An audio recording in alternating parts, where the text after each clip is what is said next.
നന്മയും തിന്മയും സമമാവുകയില്ല. തിന്മ നീ ഏറ്റവും നല്ലത് കൊണ്ട് നേരിടുക. അപ്പൊ എന്ത് സംഭവിക്കുന്ന പറയുന്നത്? ഫൈദല്ലദീ ബൈനകോ ബൈനഹു അദാവത്തുൻ കഅന്നഹു വലിയ്യുൻ ഹമീം. എന്താ സംഭവിക്കുക? തിന്മയെ നന്മ കൊണ്ട് നേരിട്ടാൽ നിന്റെയും ഒരാളുടെയും ഇടയിൽ ശത്രുതയുള്ള ആൾ ശത്രു ആരായിട്ട് മാറും? ഉറ്റ ബന്ധുവിനെ പോലെ ആയി മാറും. അല്ലെ? ഉറ്റ മിത്രമായി മാറുന്നല്ലോ. വലിയ്യുൻ ഹമീം അഥവാ ഉറ്റ ബന്ധുവിനെ പോലെ അത്രയും അടുത്ത ആളായിട്ട് മാറും. വമാ യുലഖാഹാ ഇല്ലല്ലദീന സബറു വമാ യുലഖാഹാ ഇല്ലാ ദു ഹദ്ദിൻ അദീം. 35-ാമത്തെ ആയത്തിൽ നമ്മൾ പഠിച്ചതാണ്, അതെല്ലാവർക്കും സാധിച്ചുകൊള്ളതില്ല.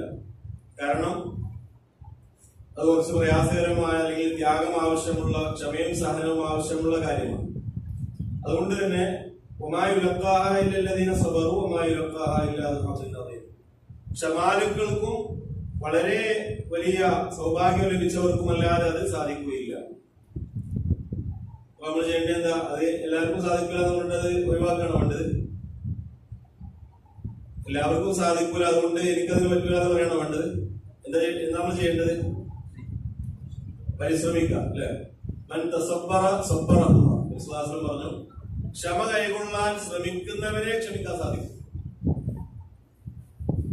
അല്ലാതെ എന്താണ്, ഞാൻ മുൻകോപിയാണ് അല്ലെങ്കിൽ ഞാൻ ദേശക്കാരനാണ്, എനിക്ക് പ്രഷർ കൂടുതലാണ്, അതുകൊണ്ട് എനിക്ക് പറ്റൂല. ഈ ആയത്തിൽ പറഞ്ഞത് എന്താണ്? ക്ഷമാലുക്കൾക്കും സൗഭാഗ്യവാന്മാർക്ക് പറ്റുള്ളൂ എന്ന് പറഞ്ഞിട്ട് മാറിക്കാണല്ലോ. വിശ്വാസം പറഞ്ഞു, ഇന്നമൽ ഇൽമു ബിത്തഅല്ലും ഇന്നമൽ ഇൽമു ബിത്തഅല്ലും. ആ ഹദീസ് നമ്മൾ പറഞ്ഞു. ഇൽമ എങ്ങനെ ലഭിക്കുള്ളൂ? ഇൽമ പഠിച്ചവർക്കേ ലഭിക്കും. നമ്മൾ പഠിക്കാൻ ശ്രമിച്ചാലേ ഇൽമ ലഭിക്കും. അതുപോലെ ഹിൽമ എന്താണ്? സഹനം ലഭിക്കണമെങ്കിൽ നമ്മൾ സഹിച്ച് ശീലിക്കലാണ്. അല്ലെ? അത് നമ്മൾ പരിശ്രമിക്കുമ്പോഴാണ് നമുക്ക് അല്ലാഹു എളുപ്പമാക്കുന്നത്. അല്ലദീന ജാഹദൂ ഫീനാ ലനഹ്ദിയന്നഹും സുബലന. നമ്മുടെ മാർഗത്തിൽ പരിശ്രമിച്ചവരെ അല്ലാഹു ഹിദായത്തിലാക്കുന്നവർ. നമ്മുടെ ഭാഗത്തിൽ നിന്ന് പരിശ്രമം ഉണ്ടാകുമ്പോൾ അള്ളാഹുവിന്റെ സഹായം ഉണ്ടാകും.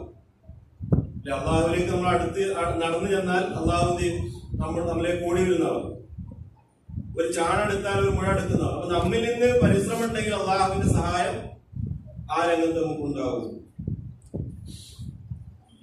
അപ്പൊ അതിനുവേണ്ടി പരിശ്രമിക്കണം എന്നുള്ളതുമാണ് നമ്മൾ കഴിഞ്ഞ ക്ലാസ്സിൽ മനസ്സിലാക്കി. അതുപോലെ തന്നെ പ്രത്യേകിച്ച് ദഅവത്തുമായി ബന്ധപ്പെട്ട മേഖലയിൽ വളരെ അത്യന്താപേക്ഷിതമായ കാര്യങ്ങളാണ് കഴിഞ്ഞ ആയത്തുകളൊക്കെ പറഞ്ഞത്. അതും സൂറത്ത് അസ്ർ നമ്മൾ ഒന്ന് കണക്ട് ചെയ്ത് നോക്കണമെന്ന് പറഞ്ഞു. സൂറത്ത് അസ്റിൽ പറഞ്ഞ 4 കാര്യങ്ങളും ഇതിൽ നമ്മൾ